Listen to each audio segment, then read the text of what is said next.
வணக்கம் நேயர்களே, இது channel G. Welcome back to another episode of channel G. இந்த நிகழ்ச்சியில் சைவ சித்தாந்த சாத்திரங்கள் 14 நூல், பழம்பெரும் நூலான திருவுந்தியார் என்ற நூலிலிருந்து பாடல் எண் 6 சிந்திக்க எடுத்துக்கொள்வோம். எல்லாம் சிவன் செயல். நம் செயலற்று இருந்த நாமற்றபின் நாதன் தன் செயல்தானே என்று உந்தீவர தன்னையே தந்தான் என்று உந்தீவர. நம் செயலற்று இந்த நாம் அற்றபின் நாதன் தன் செயல்தானே என்று உந்தீவர தன்னையே தந்தான் என்று உந்தீவர.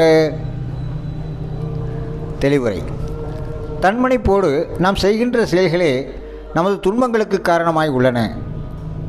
இறைவன் நமக்கு தந்த கருவிகரணங்கள் இன்றி எந்த செயலியும் நம் விருப்பத்துக்கு நம்மால் செய்ய முடியாது. இந்த உணர்வு மேலிடுமாயின் தன்முனைப்பு நீங்கும். நானே எல்லாம் நடத்துகிறேன் என்ற உணர்வு ஒழியும் போது அப்போது எல்லாம் அவன் செயல் என்ற எண்ணம் உறுதிப்படும். அந்த உறுதிப்பாடு மேம்பட மேம்பட அவனது திருவருளில் உள்ளம் தோயும். அப்போது அவன்பால் பேரின்பு பெருகும்.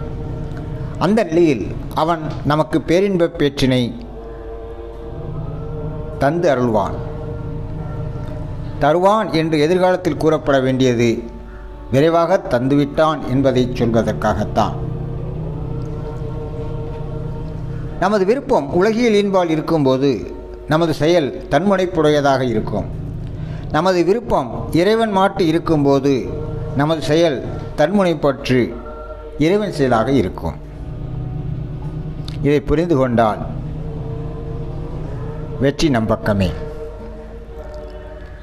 தம் செயலற்று இந்த நாம் அற்றபின் நாதன் தன் செயல்தானே என்று உந்தீவர தன்னையே தந்தான் என்று உந்தீவர. அன்பு நேயர்களே, இது சேனல் ஜி. உங்களுக்காக தினம் ஒரு நிகழ்ச்சி வலம் வந்து கொண்டிருக்கிறது.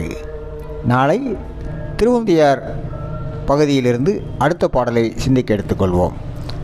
உங்கள் எண்ணங்களையும் கருத்துக்களையும் எங்களுக்கு எழுதி அனுப்புங்கள். நீங்கள் எழுதி அனுப்ப வேண்டிய முகவரி podcastchannelg@gmail.com. இன்னொரு நிகழ்ச்சியில் மீண்டும் உங்களை சந்திக்கும் வரை உங்களிடமிருந்து அன்பு வணக்கம் கூறி விடைபெறுகிறோம். நன்றி, வணக்கம்.